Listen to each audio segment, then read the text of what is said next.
and welcome into TalkFCB and welcome back here to the channel, guys. A big match review coming up for you today. Barcelona against Real Betis, and I have to say, what a game. 7 goals in total, 5 of them for Barcelona, and we conceded first. And doesn't that goal seem like ages ago? Fekir scored for Betis. The mood at the Camp Nou was very down. It was feeling like, here we go again. We've lost against Athletic, now we've conceded against Betis, but credit to the players. Credit to the players today out there. They showed a lot of good spirit, a good bit of heart there to come back into the game and respond emphatically. And that's what it was. We saw some great displays collectively, individually. Griezmann off the mark for Barcelona, Carles Pérez scoring as well, and record breaker Ansu Fati getting on at the Camp Nou and also causing a bit of a stir. It's all coming up.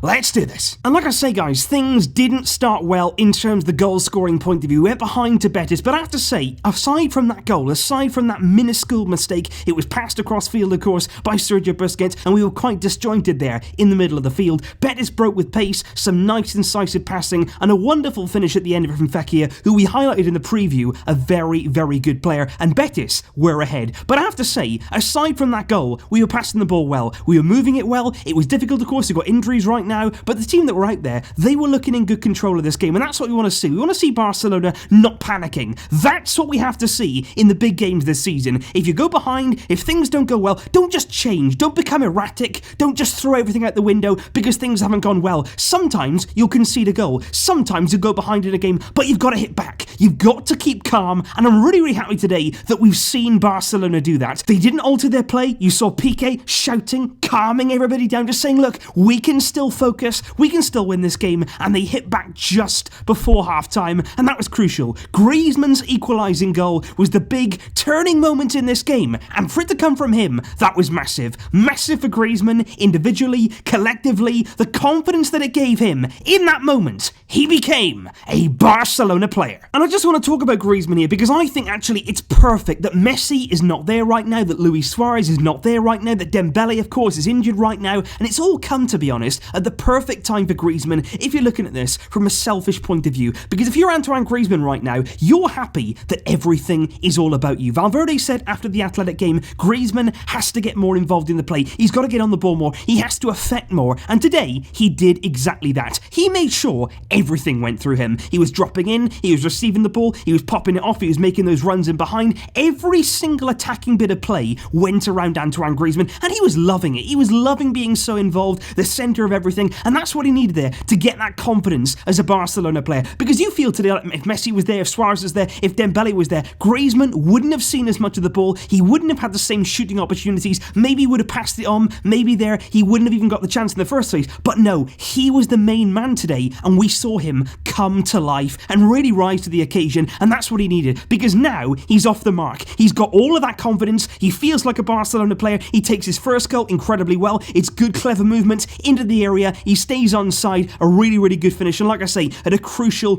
point in the game. But the second goal was outrageous. That is why you pay the top dollar to bring this guy in. This man is a world-class centre-forward, and that's what you saw there. He just takes it inside, has a look at the goalkeeper, bang, back of the net, no question about it. From distance there, goalkeeper, no chance. Griezmann with a wonderful goal, and within a 9-minute spell there, just at the end of the first half, just at the start of the second half, Griezmann turns the game in Barcelona's favour, and from then on in, it was magical football. It really was. Quick movement, good passing, a real lot of energy, enthusiasm, the crowd were getting behind the players. It was a really good occasion tonight at the Camp Nou, and we don't often get this, where Barcelona play scintillating stuff and put on a real show and score great goals. Tonight, we've got to celebrate. I'm not going to read too much into it. I'm not going to say here that Barcelona are going to be the best team ever that you've seen this season based on this game. What we've got to do, as football fans, as Barcelona fans, just go out there and enjoy. Enjoy today the goals that we saw, the way they were scored, the spirit, of course, and you have to go on then to Carles Pérez, a man here who was outstanding in pre-season. The way that he played in our pre-season was really impressive. He showed good character there to come on now into the first team setup, and he's saying, look, I belong here. I want one to stay in the first team plans of Valverde, and today he was absolutely brilliant. In the first half, he caused a lot of problems. He won so many corners by running at Betis, and that's what I like from him today. He didn't just play it safe, because many players here who get their chance in the first team, and exactly the same goes to Fati, he was also making his mark. He was running at players. He was doing something to get noticed. That's what you've got to do. You can't just hide away from the occasion. You can't just pass it back and always play the safe option. Perez today was on the move. He was lively. He was trying to make things happen. Rafinha as well was really involved. He was looking good as well. But it was Carles Pérez there for the third goal who cuts inside, and he does really, really well, because again, it's all about staying calm. It's all about keeping your head, because this guy is a quality footballer. The only question is, have you got the temperament there to do it for the Barcelona first team? He cuts inside onto that left foot, has a look at the goalkeeper again, and it's good placement there. Finishes it past the goalkeeper, 3-1, and I have to say with Perez, I love the celebration. I love the feeling there after you've scored, and I said it on Twitter, there is no better feeling as a Barcelona fan when a player there from the youth setup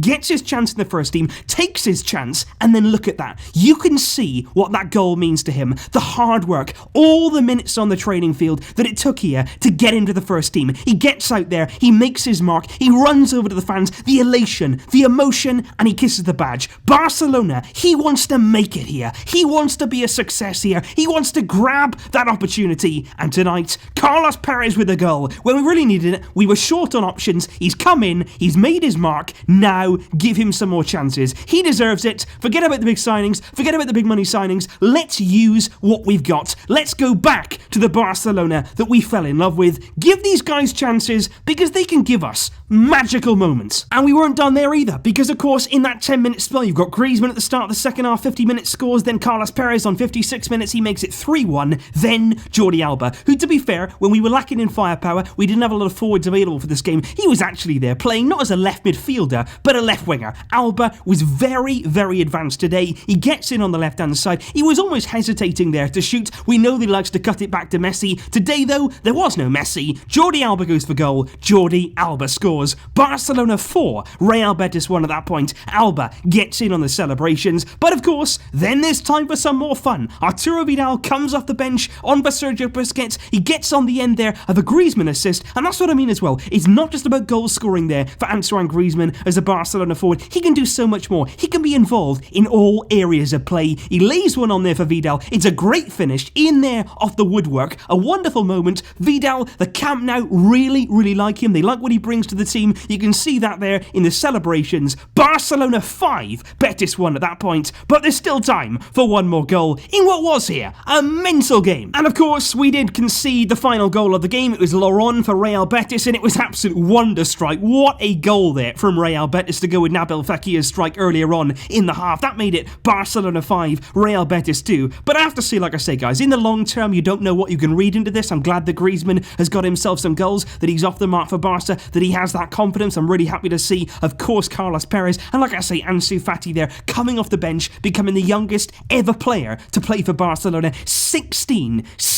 years old, and he comes on. He was inches away from scoring too. He was so positive, he was so calm. You think of that, you make your debut there for the first team, 16 years old, and he comes on and he plays like it's nothing. His father said that when he heard about his son there training with the first team, he couldn't believe it. He was crying there with joy. Now he's watching him perform on the top stage, and he does that on his chance, so close to scoring. I was really, really hoping that he could have got a goal, but there are so many positives. And yes, in the long term, we don't know what this means for Barca. We don't know how we're going to go on. Right now, we've got 3 points from 2 games, of course. That's what we have to do now. We've got to get back to winning ways. But at the same time, let's enjoy it. Let's enjoy here a very good win, some fantastic goals, some really memorable moments as a Barcelona fan, and let's enjoy the feeling. Enjoy the victory. Enjoy this match, because Barcelona have won it 5-2, and it was mental. So please leave your thoughts in the comments down below, guys. I'm absolutely sure that you've got some really, really interesting thoughts from tonight's game. What did you like most? What goal did you enjoy most? Of course, there was many of them out there tonight, so many to choose from. What did you enjoy most and why? And also, who impressed for you? What sort of performance out there was you thinking, that is something special, that is something there that you can really build on? What are your thoughts on the youngsters? Let me know in the comments down below, and I'm absolutely sure we're going to have to talk more about this game. Of course, this this is the match review, but at the same time, there's so much more to discuss, and in particular, there's a lot to discuss about those who weren't involved tonight. All of that, it's going to be coming up. More videos to come. But until next time, as always, Vasca El Barça.